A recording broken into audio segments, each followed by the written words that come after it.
selamat pagi, Somer Way of Life, salam sehat untuk Anda semua. Saya Aldi Susanto, senang bisa kembali memastikan untuk bersama-sama Anda.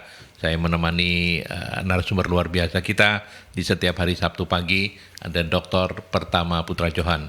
Dr. Johan, salam Somer Way of Life. Salam Somer Way of Life, salam sehat, salam sejahtera selalu. Sejahtera. Oke, sehat ya Pak? Sehat. Somer Aldi sehat. Ya. Oke, dan hari ini kita bicara tentang tema kita kecil tapi berharga. Kecil tapi berharga. Luar biasa. Ini bikin penasaran. Iya, apa yang kecil tapi berharga? Temanya menggantung ini. Temanya menggantung. Iya, mungkin dapat diumpamakan kayak orang pilih cabai. Mau pilih apa ini? Ada banyak, ada paprika, ada cabai keriting, tapi ini yang kecil. Nah, kalau cari pedas mesti cari yang kecil. Cari yang kecil. Cabai rawit namanya. Cabai rawit namanya. Yeah. Oke, kecil tapi berharga itu tema kita yang kemudian saya senang kalau Anda berkenan untuk sharing-sharing juga nanti di 031562 0096 atau juga melalui WhatsApp di 081 7300096.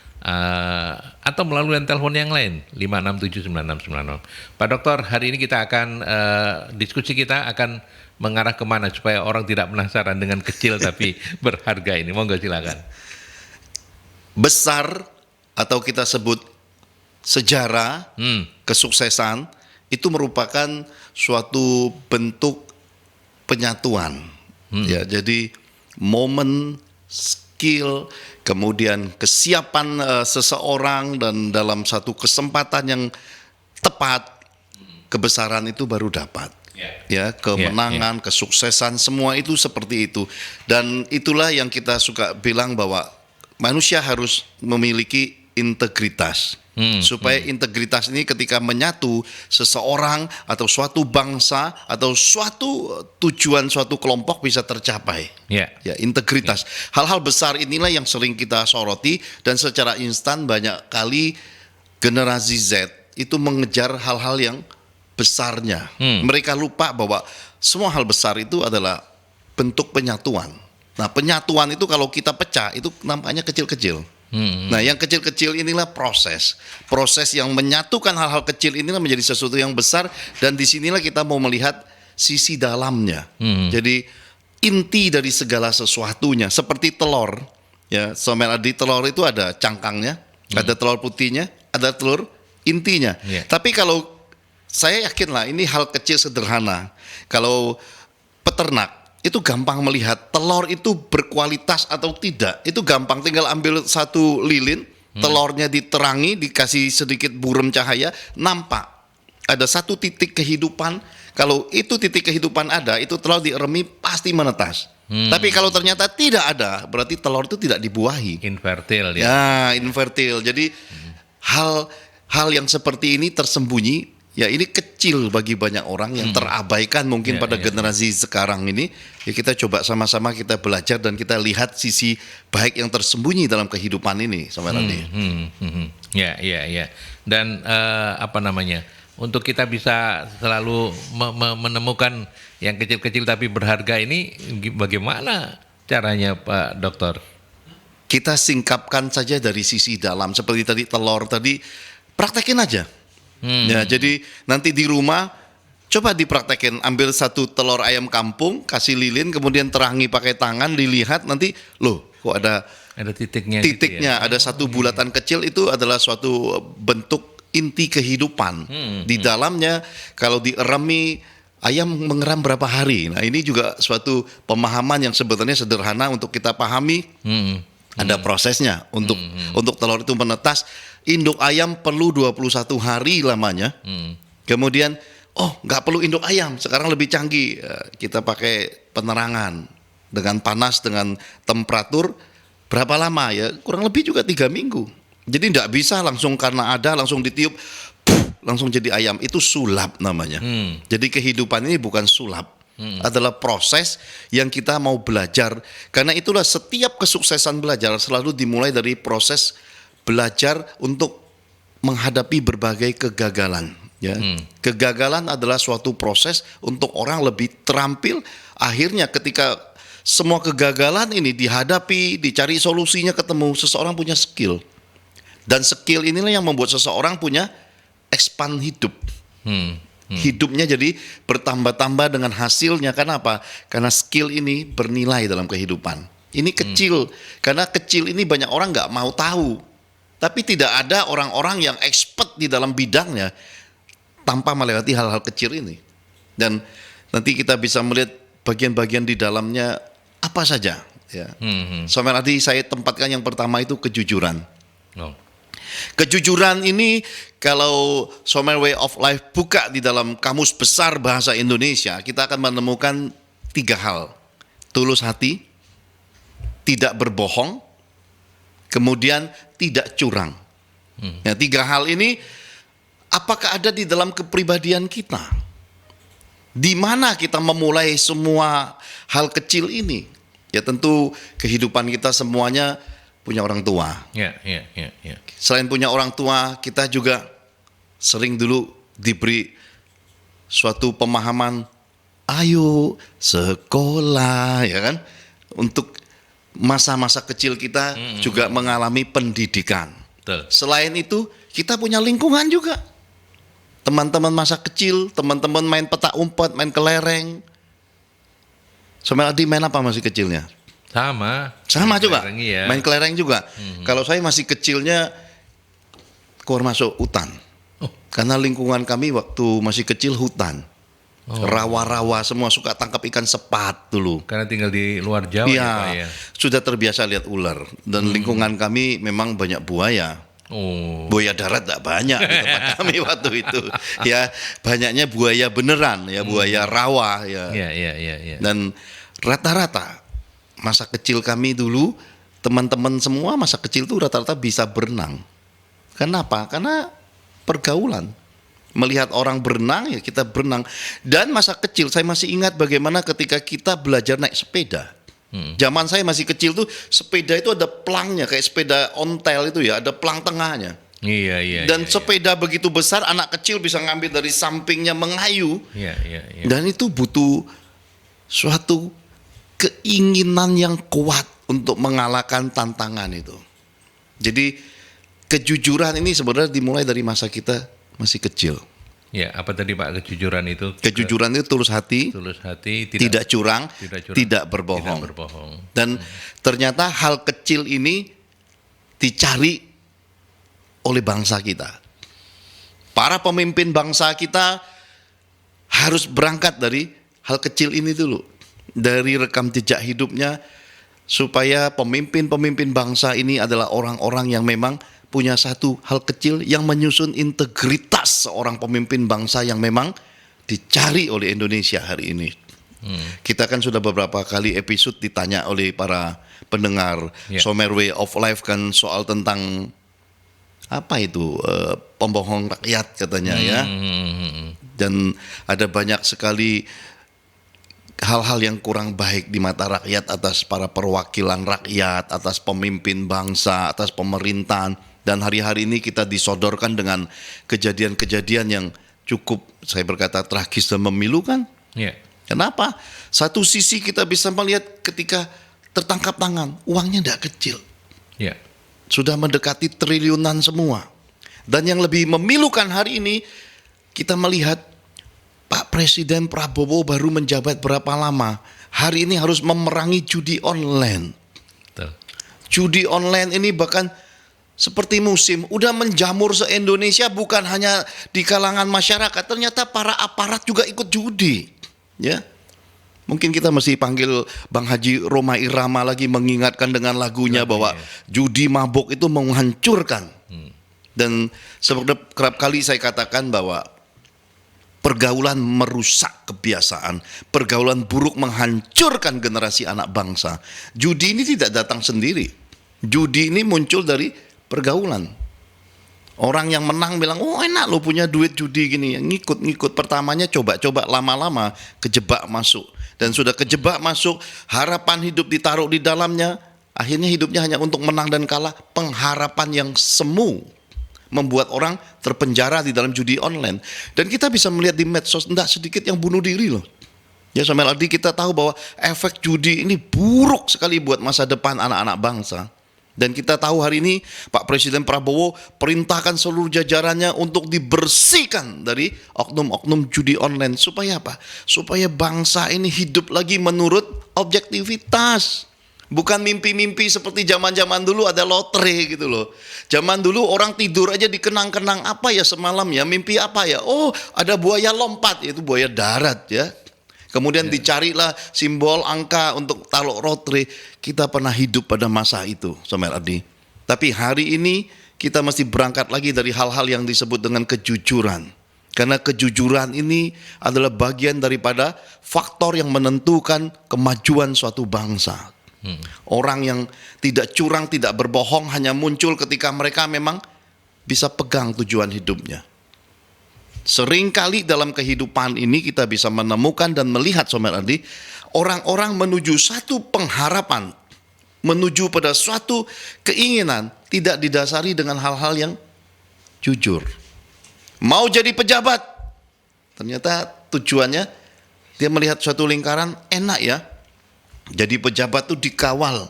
Enak ya, jadi pejabat itu banyak proyeknya. Jadi pejabat itu banyak sabetannya. Tapi kalau orang-orang berangkat dari suatu kejujuran, mereka akan mengabdi kepada bangsa dan negara. Mereka akan mengabdi dan bisa melihat kepentingan rakyat di atas segala hal yang menggoda itu. Orang jujur itu adalah orang-orang yang akan menghindari dirinya dari segala perbuatan curang. Segala kebohongan tidak akan ada lagi dalam hidup mereka karena mereka punya tujuan.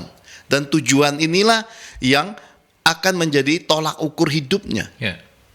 Jadi Sobat Ardi, saya percaya hari ini bangsa kita sedang butuh manusia-manusia yang ada di bangsa ini, di dalam republik ini adalah manusia-manusia yang jujur. Padahal kita punya Pancasila. Pancasila mengajarkan ketuhanan yang Maha Esa. Tuhan itu sumber utamanya adalah jujur.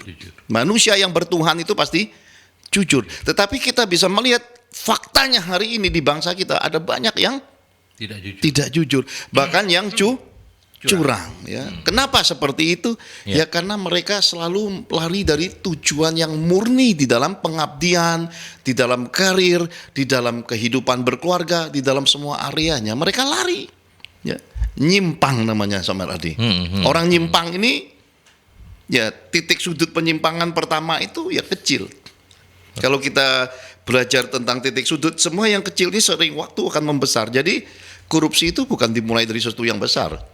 Korupsi itu dimulai dari hal yang kecil-kecil. Kenapa?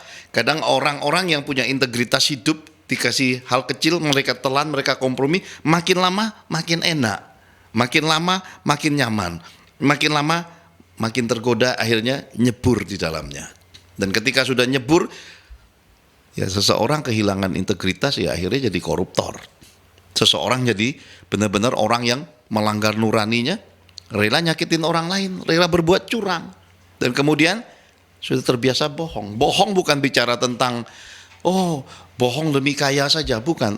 Ketika punya uang yang tidak halal ini, hidup dengan glamoritas uang haram ini, keluarga juga hancur. Kenapa? Istri juga sering dibohongi.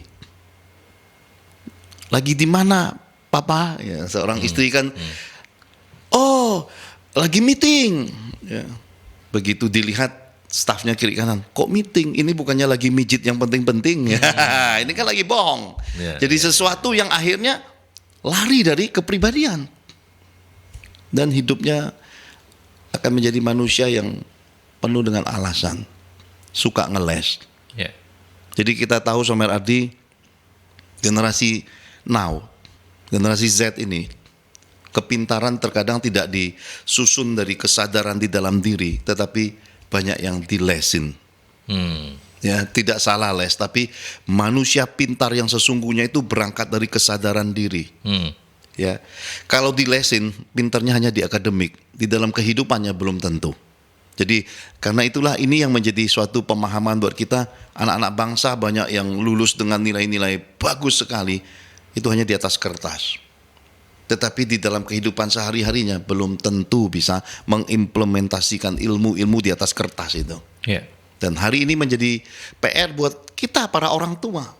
Bisakah kita bawa anak-anak kita berangkat dari rumah membawa satu kepribadian kecil, tapi dia adalah manusia yang jujur, manusia Indonesia yang bertuhan, manusia Indonesia yang punya Pancasila, manusia Indonesia yang sadar hukum, manusia Indonesia yang tahu bagaimana mengabdi buat bangsa dan negaranya dan hidup berfaedah bagi banyak orang.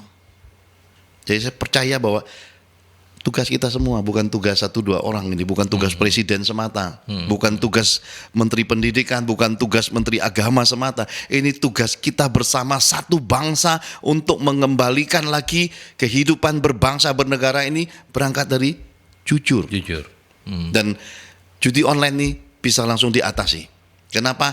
Karena kita harus jujur hari ini. Orang yang banyak kerja keras, orang yang banyak jalani kehidupan dengan disiplin memang layak dapat penghargaan dalam kehidupan. Saya ingat Bapak B.J. Habibie pernah berkata, setinggi apapun IQ-mu, kalau engkau malas, enggak manfaat. Sehebat apapun dirimu dan setinggi apapun IQ-mu, tapi kalau engkau tidak disiplin dan semua itu juga tidak manfaat. Orang yang sudah membuat sejarah seperti Bapak B.J. Habibie, saya percaya sudah menganalisa dan menyimpulkan kehidupan demikian singkat dan kita bisa melihat hari ini pada diri kita suatu cermin, benarkah? Yang punya IQ tinggi aja kalau malas, tidak disiplin, tidak akan sukses. Bagaimana yang IQ-nya jongkok, Someradi? Nah, karena itulah mari kita sama-sama belajar untuk berangkat dari kecil, ya. Kecil ini diabaikan banyak orang, tapi kita tekuni, kita jalani dengan jujur. Orang jujur itu katanya beruntung. Dan orang pinter gampang masuk angin. Bukan orang jujur ajur, bukan ya? Bukan. Oke. Nanti kita lanjutkan Pak Dr. Johan dan sahabat Mercury, silakan sekali lagi nanti saya mengundang Anda untuk join, boleh di by phone, boleh di 031562 0096 atau 567 9696 atau melalui WhatsApp juga boleh ya, 081 730 0096. Kita ke iklan dulu. Kita lanjutkan kembali. Kecil tapi berharga, ya. Cuman satu kata yang sampai menit ini kita diskusikan, tapi sangat luar biasa berharganya, kejujuran. Betul. Ya, kita tahu hari ini bahkan ini agak bercandaan, tapi bercanda yang serius. Orang itu beberapa bilang sekarang itu cari duit yang haram saja susah, apalagi yang halal begitu. Itu kan artinya orang sudah karena tuntutan hidup barangkali, Pak Dokter, dia bisa nomor 2, nomor 3, nomor 10 kan kejujuran itu karena tuntutan begitu. Nah, apa komentarnya Pak Dr. Johan? Someradi, hidup ini kita butuh duit. Ya, bahkan UUD itu kalau diplesetin ujung-ujungnya duit. Betul, tapi kalau dikembalikan pada kebenaran dan ketepatan yang sesungguhnya, UUD itu undang-undang dasar. Sesuatu yang menjadi fundamental. Kita ini punya dasar fundamental hidup. Hidup butuh duit, tapi tidak hidup untuk duit. Jadi ada banyak orang demi mengejar duit, akhirnya kehilangan integritas. Dia jadi tidak jujur karena yang dia fokuskan duit. Dan kita ini semuanya rata-rata beragama, punya kepercayaan, punya Tuhan. Percaya bahwa rezeki itu diatur sama Tuhan, bukan diatur sama duit. Kalau diatur sama Tuhan berarti kita harus jaga hubungan kita, kepercayaan kita, iman kita. Ya, jujur itu yang tadi saya katakan Someradi, orang jujur itu beruntung. Orang beruntung itu banyak duitnya. Kenapa? Karena keberuntungan mengikuti. Orang pinter, orang hebat itu kalah sama orang beruntung, Someradi. Kenapa? Karena keberuntungan inilah membuat orang dibedakan di dalam kehidupan. Perusahaan hari ini, saya tempatkan Someradi jadi pemilik perusahaan.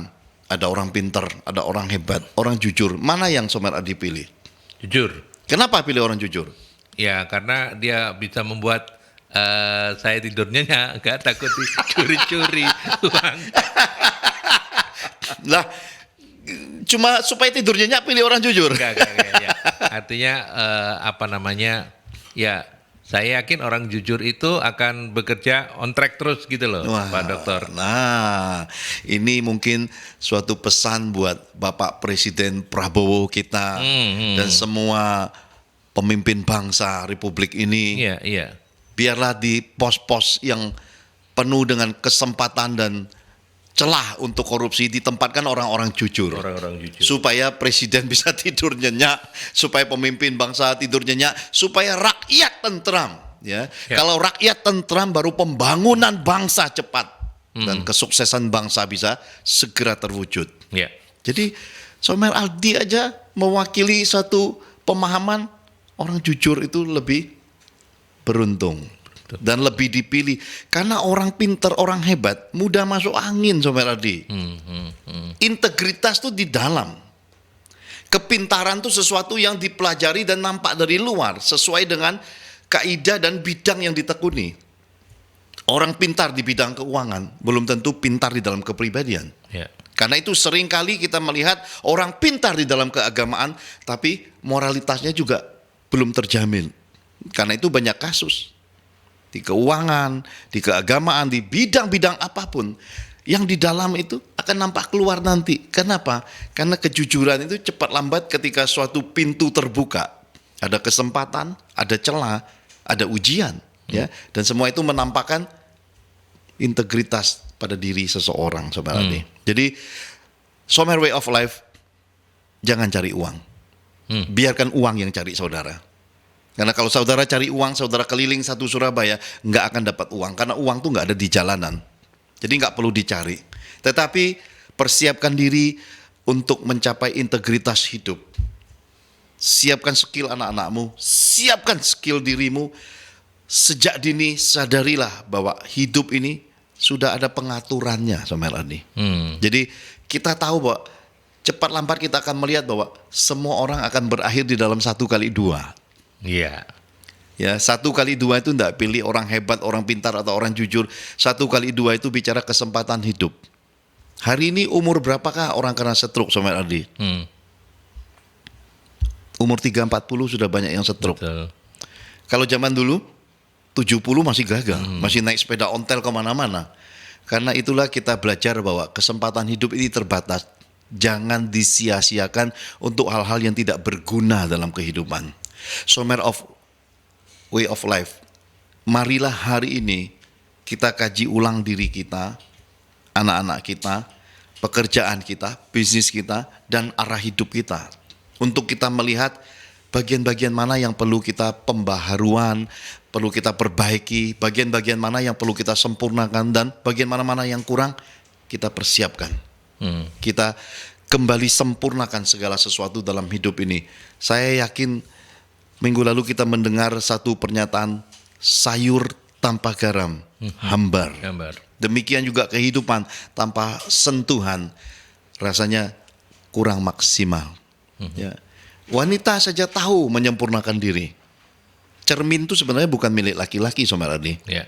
Cermin itu milik kaum wanita. Betul. Ya. Betul. Di toko-toko ya Somer way of life bisa saudara melihat semua toko, 10 toko sepatu kaum pria cuma 1. 9 adalah toko kaum perempuan. Kenapa? Karena mereka sudah terciptanya seperti itu. Tukar-tukar sepatu. Kalau kita sebelum sepatu kita membentuk buaya, ya, belum mengangkat mulutnya, belum ganti. Makanya para pabrik, para pengusaha sepatu paham bahwa untuk cari keuntungan lebih enak jual ke perempuan. Dan kalau kita telaah lagi kita melihat lebih enak jual kepada anak-anak. Kenapa? Terkadang orang-orang dewasa mau beli masih cari diskon, masih nakar-nakar harga. Tetapi kalau beli buat anaknya, mereka berani bayar berapapun. Ternyata kasih sayang itu membuat orang rela bayar harga mahal. Nah, inilah yang menjadi suatu pesan moral yang penting. Seberapa sayang anak-anak bangsa ini atas bangsa tercinta kita Indonesia. Kalau mereka sangat sayang pada bumi pertiwi, bumi Nusantara ini, mereka ketika diberi kesempatan mengabdi jadi pejabat, jadi pemimpin bangsa kita, mereka akan berlaku jujur. Ya. Karena orang sayang tidak akan berlaku curang. Orang sayang tidak akan membohongi. Orang sayang akan tulus hati dipercayakan apapun, seperti tadi Samuel Adi berkata, membuat bangsa ini hidupnya, tidurnya tentram. Nah, Samuel Way of Life, sesudah kita melihat faktor jujur, hal kecil jujur ini, ada satu lagi bagian yang masih satu saudara. Ya. Sabar, Samuel Aldi. Oh. Ya. Jadi sabar ini juga hal yang terabaikan sebenarnya. Dari mana kita tahu? Di jalanan ketika senggolan, orang lebih mudah milih untuk bertengkar. Kenapa? Ya, pada dirinya sudah terjadi erosi kesabaran. Mungkin berangkat dari rumah, berangkat dalam keadaan habis ribut sama istri, ataukah habis marahi anak-anak di jalanan, jadi kurang disiplin, kurang waspada. Ketika senggolan, bukan malah nentremkan diri, malah tambah emosi. Jadi kita melihat ada banyak orang ternyata tidak tenang hidupnya. Ya. Jadi sabar ini di dalam Kamus Besar Bahasa Indonesia diartikan tenang. Orang sabar itu tenang, tidak cepat putus asa, Samuel Ardi. Jadi orang sabar itu bertahan. Jadi kalau kita melihat banyak sekali hari-hari ini berita-berita anak-anak muda bunuh diri. Ternyata itu tanda mereka tidak diajar sabar dalam kehidupan. Hingga putus asa akhirnya pilih jalan pintas. Dan kemarin saya dapat kiriman juga, saudara bunuh ponakan dengan bacaan. Saya ingin tahu juga kenapa begini teganya. Ternyata perkaranya tidak jauh dari urusan warisan. Jadi ketika orang tidak sabar, dikasih warisan pun nggak dapat. Dapatnya malah penjara. Generasi now, generasi Z, generasi bahkan kita para pendahulu yang masih hidup di hari ini harus kembali ke titik kecil ini. Belajar sabar. Sabar itu membuat kita bisa hidup tenang. Sabar itu bisa membuat kita melihat segala sesuatu lebih luas. Dan buat apa dikasih warisan tuh pada akhirnya masuk penjara? Alangkah lebih baiknya menahan diri. Karena semua hal baik itu kalau tidak disertai hati yang kuat dan sabar, ternyata hasil akhirnya jelek. Buat apa dikasih warisan besar tapi akhirnya bunuh saudara, masuk penjara, begitu keluar ya masih mending keluarnya dalam keadaan masih berumur, ternyata di penjara malah habisin usia. Jadi itu uang nggak manfaat akhirnya. Betul. Jadi lebih baik yang menjawab tadi, buat apa cari uang? Di depan mata dikasih warisan uang begitu besar nggak dapat. Lebih baik kita cari integritas hidup. Sesuatu yang membuat kita melihat hidup ini banyak sekali instrumen seni, banyak sekali alasan untuk kita selalu punya rasa syukur dan bahagia. Di mana-mana hatiku senang. Gitu Samuel Adi. Iya. Samuel Way of Life. Orang bahagia, lihat istrinya aja kayak lihat bidadari. Kenapa? Banyak wanita di dunia, wanita seksi, wanita cantik, ya. Maka dia akan berkata, yang membuat aku punya surga hanya istriku saja. Nah, ini pria-pria sejati. Pria-pria yang dicari di akhir generasi ini, karena pria-pria langka ini cuma adanya di Titanic. Gitu ya? Iya, kita bisa melihat film ini sangat legend sekali. Kenapa? Menggambarkan satu pribadi yang mengerti apa itu cinta sejati. Kembali lagi nih topik minggu lalu tentang cinta sejati. Maka segala sesuatu di dalam diri kita, sabar atau tidak, adalah nampak terukur dari keluarga. Seorang suami yang cinta istrinya, dia sabar. Ya, istrinya dibiarkan berkeliaran ke mall sama Ardi. Sementara dia duduk di kursi dan mungkin ada segelas kopi, sepotong mungkin singkong atau ya, apa yang disukai orang Surabaya ini, cireng orang Jawa Barat punya ya, mungkin pisang goreng. Ya, dia duduk dengan santai, dia tidak pedulikan waktu, dia nggak pedulikan apapun karena dia menantikan darlingnya sedang belanja. Sementara sang darling ini lihat angka terus, diskon 50, 70, 80, kejar terus ya. Dan ketika bel berbunyi, halo papa, ya, suaminya udah tahu, nggak usah ngomong dua kali, langsung menuju ke kasir. Kenapa? Ini keluarga yang sabar, yang bahagia.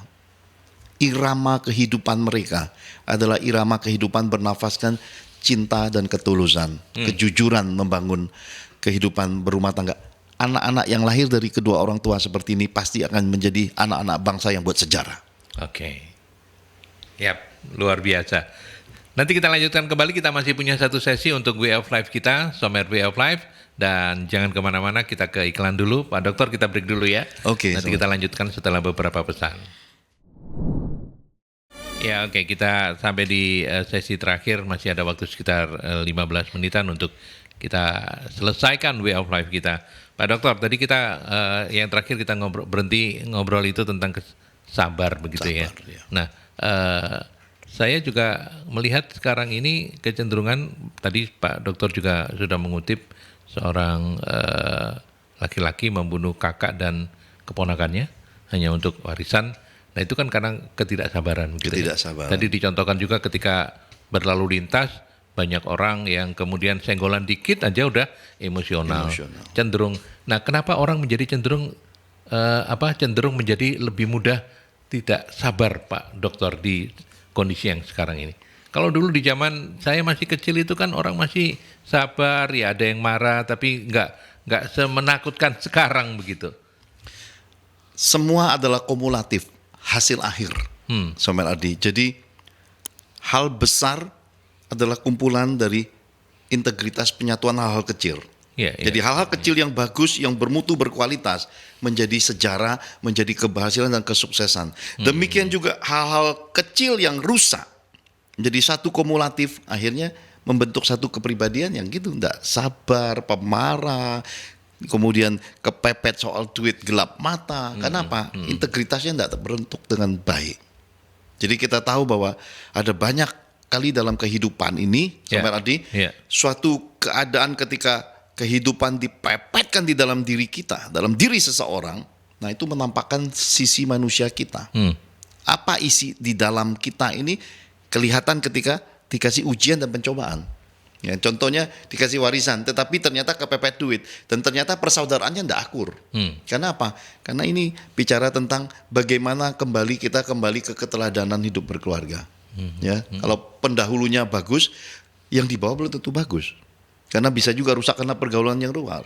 Tetapi sesuatu yang bagus dari dalam tidak rusak oleh luar, malah jadi tambah bagus di dalam kehidupan.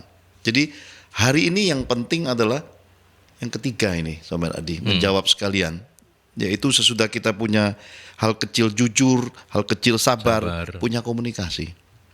Komunikasi ini menyatukan kejujuran dan kesabaran menjadi satu bagian yang utuh. Ya, karena kalau kita tidak punya komunikasi, ya kita kehilangan banyak hal yang akhirnya menjadi salah paham.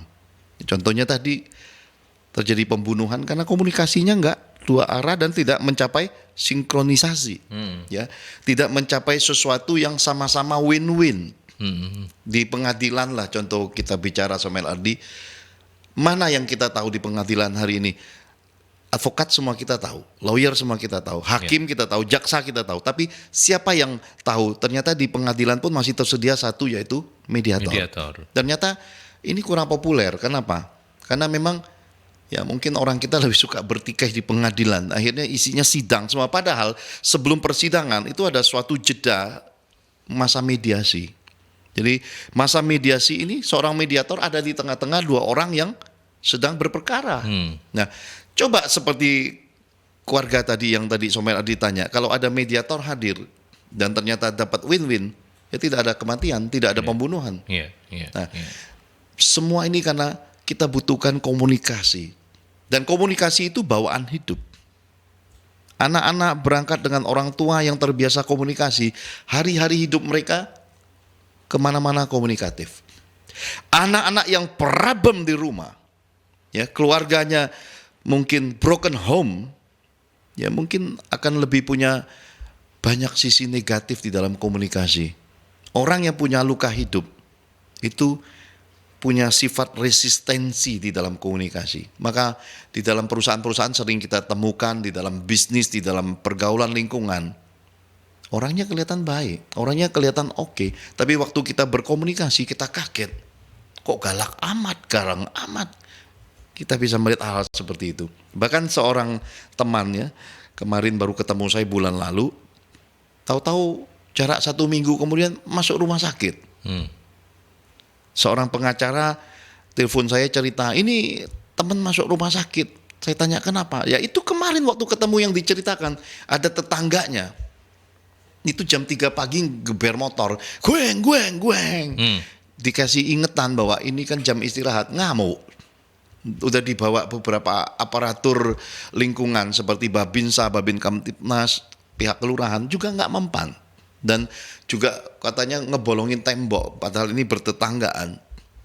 Usianya lebih muda dari teman ini. Kebetulan saya ini berteman sama para senior nih, Someradi.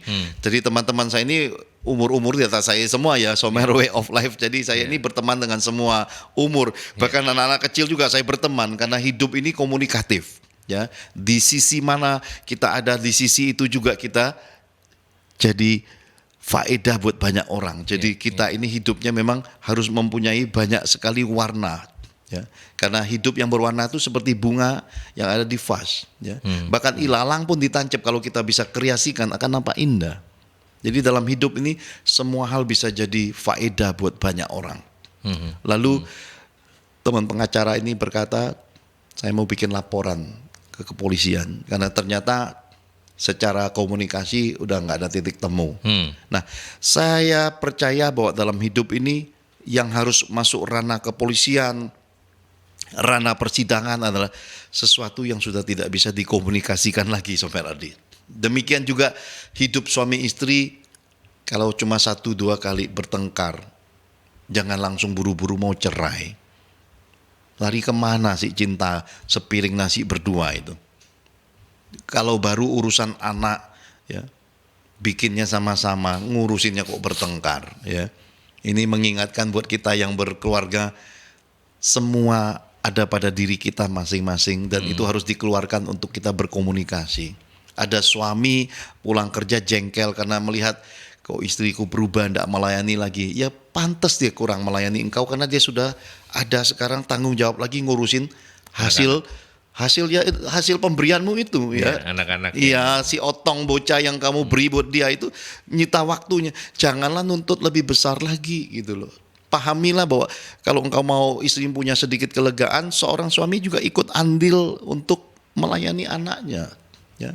Saya dari anak saya di dalam kandungan, saya melayani istri. Bahkan di rumah sakit, saya minta izin dokter, dok, boleh enggak saat istri saya melahirkan saya ada di sisinya? Dokter boleh kan? Jadi air ketuban istri pecah itu membasahi baju saya. Ya, dan hari-hari kami banyak saya lewatkan dengan istri itu di meja makan, di pembaringan, itu kami ngobrol. Jadi ternyata suami istri ternyata berkeluarga itu rahasianya komunikasi sebenarnya. Ya, keluarga yang kehilangan komunikasi sudah bermasalah sejak hari itu. Tapi keluarga yang di dalamnya berkomunikasi, keluarga ini akan luar biasa. Bahkan di medsos ada yang berani menuliskan Pak Harto menjadi lemah ketika Ibu Tin meninggal dunia. Ya. Kemudian Bapak SBY juga menjadi lemah ketika Ibu Ani Yudhoyono meninggal dunia. Ya semua menggambarkan itu termasuk Bapak B.J. Habibie. Ternyata kehidupan komunikasi suami istri inilah yang melandasi hal kecil atas suatu kesuksesan suatu bangsa. Ternyata bapak-bapak pemimpin bangsa kita ini di sisinya ada istri, ada wanita yang luar biasa. Dan sering kita dengar seorang pria besar, ada wanita hebat di belakangnya. Tapi bukan di belakang. Karena di belakang nggak kelihatan. Karena sering dorong, ayo Pak belanja itu yang di belakang. Ya, saya lebih suka samping, seorang pria hebat, ada seorang wanita hebat di sisinya.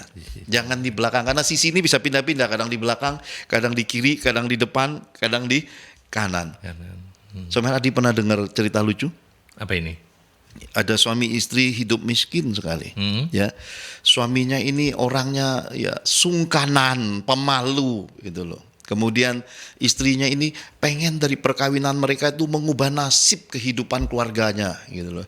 Tiba-tiba dibuat sayembarana, karena ini kan bicara tentang tadi masa kecil saya tadi, Mbak Yuli kan tanya, dulu dikelilingi sungai ya Pak? Saya bilang iya, zaman bunda saya dengan papa saya bahkan sungai itu buaya semua. Ya. Kami tidak kenal buaya darat. Kami benar-benar kenal buaya yang sesungguhnya. Zaman saya sisa sedikit buaya. Bahkan sekarang mungkin mulai banyak setelah masa pandemi ini buaya kan katanya berkembang biak banyak. Di medsos kan kita lihat banyak buaya. Buaya darat mulai punah. Karena krisis ekonomi, buaya darat mati, buaya sungguhan hidup. Nah, ternyata di dalam cerita-cerita lucu ini katanya ada sayembara. Ya. Jadi di satu sungai itu banyak buaya ganas, di dalamnya buaya rawa, buaya putih, buaya siluman, buaya darat ditaruh jadi satu di situ. Kemudian dibikin sayembara, barang siapa yang bisa nyebur ke kolam ini, kemudian berhasil selamat dikasih hadiah uang yang besar dan fantastik. Dan masyarakat berbondong-bondong tertarik dengan hadiah, tetapi begitu lihat, waduh sungai itu buayanya giginya panjang-panjang. Buaya putih, buaya siluman, buaya darat juga nongkrong di keliling-keliling. Jadi kita bisa lihat dalam hidup ini terkadang dibuka kesempatan. Kemudian tidak ada orang yang berani. Kenapa? Di dalam dirinya tidak siap. Hal-hal kecil yang tersusun di dalam diri seseorang ketika kesempatan terbuka, hanya orang siap yang bisa ambil kesempatan itu. Karena itu Somer Way of Life, persiapkan dirimu jauh-jauh hari. Persiapkan anak-anakmu, skill mereka, talenta mereka, keterampilan hidup mereka. Karena kesempatan cepat lambat kehidupan akan membukanya. Orang-orang yang siap akan dipromosikan kehidupan. Ya. Semua ini hening Somer Ardi. Kenapa? Ya kebayang dicapi sama buaya, ya kan? Kebayang kena buaya siluman. Ya, kita ini kan hidupnya banyak mitos, banyak sekali dongeng-dongengnya. Belum lagi lihat buaya darat, waduh ini bisa bikin susah orang kan. Buaya darat ini kan tukang bohong kan, nggak ada kejujurannya kan. Isinya malam terus kan, makanya isinya bolak-balik isinya kegelapan semua. Di tengah keheningan itu tiba-tiba ada orang terjun. Jadi ada semua orang lihat langsung ya. Ternyata ada satu orang nyebur di dalamnya, seorang laki-laki nyebur dan dia berenang, dia lari dan semua buaya kejar dia. Di dalam kepanikannya ternyata dia berhasil keluar dari kolam itu. Semua orang tepuk tangan. Semua orang berkata, wow hebat. Padahal begitu dilihat, lah ini kok pria pemalu yang sungkanan ini loh. Dan ketika semua orang tepuk tangan memuji, orang sudah membayangkan apa? Hasil akhir yang besarnya. Kenapa? Hadiahnya yang dilihat. Orang gak mau lihat lagi di kolamnya. Karena itulah orang besar yang dilihat kebesarannya. Tapi sebenarnya yang menarik itu adalah proses bagaimana dia jatuh dan sebelum dia jatuh. Karena pria ini bilang, siapa yang dorong saya tadi? Siapa yang dorong saya? Di tengah kerumunan ada satu pribadi yang menurunkan kepalanya, ternyata itulah istrinya yang mendorong dia. Ya, jadi terkadang dalam hidup ini seorang wanita besar ada di sisi belakang mendorong seorang pria untuk keluar dari kelemahan, dari kesungkanannya. Jadi kita perlu hari-hari ini nih ya pembekalan buat anak-anak kita. Bahkan saya ini pernah diminta oleh beberapa relasi. Saya ini cuma punya satu anak perempuan, Somer Ardi. Bahkan ada relasi bilang ini, Dr. Johan, nanti kalau mantuan ingat saya ya. Ya, yang ngomong ini punya karyawan kira-kira 30 ribuan ya karyawan dia, atau punya perusahaan besar. Saya jujur saya tertarik Somer Ardi. Kenapa? Meringankan beban pernikahan seorang papa dan mama ya. Tapi setelah saya renungkan, setelah saya berdoa, kemudian saya lihat anak-anak saya punya dream vision, tak cocok. Kenapa? Saya pergi lihat lagi anaknya, anaknya aja sekolahnya tidak selesai. Bapak dan ibunya punya uang, tapi anaknya tidak punya skill, tidak punya dream. Sementara anak saya punya dream. Bagaimana kalau suatu hari anak Dr. Johan duduk sama presiden, wakil rakyat, pemimpin bangsa, sementara dia punya suami di belakang main kelereng lagi. Jadi saya timbang-timbang, saya pikir-pikir ternyata jodoh juga kita tidak boleh kembali ke zaman Siti Nurbaya sebenarnya. Biarkan anak-anak kita memilih sesuai dengan tingkatan hidup mereka. Kalau mereka orang besar, biarlah dia berkeluarga, mereka punya suami, punya istri orang-orang besar. Jangan kita batasi, karena duit bukan segala-galanya. Kita butuh duit tapi kita tidak hidup untuk duit, kita hidup komunikasi. Karena ternyata hidup ini buktinya masa pandemi, punya duit nggak bisa pesta. Ya, jadi segala sesuatu dalam kehidupan ini tidak ada yang tempat nyaman. Ya. Kehidupan ini isinya semua ada ujian, pencobaan, ada tantangan. Jadi orang yang siap, orang yang bisa mencapai kesuksesan dan kebahagiaan hidup. Begitu Saudara Randy. Oke, baik. Kita tutup Way of Life kita dari mengumpulkan yang kecil-kecil selama kurang lebih 1 jam ini, kejujuran, sabar, dan komunikasi.